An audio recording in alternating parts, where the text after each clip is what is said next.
In this video, I'm going to show you how to find a Berserk Cryptid in Whiteout Survival. If you find this video helpful, please consider to like this video and subscribe to my channel. In saying that, let's just jump straight into the video.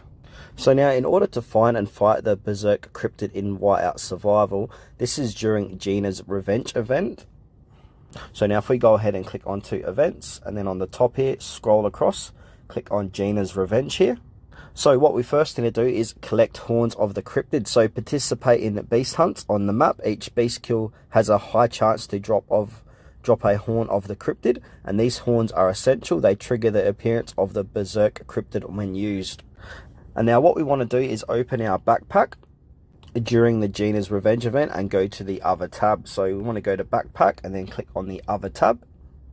Then from here, we want to go ahead and select a horn and find a cryptid. This instantly summons the Berserk Cryptid on the map. Once summoned, you have 90 minutes to rally and defeat it.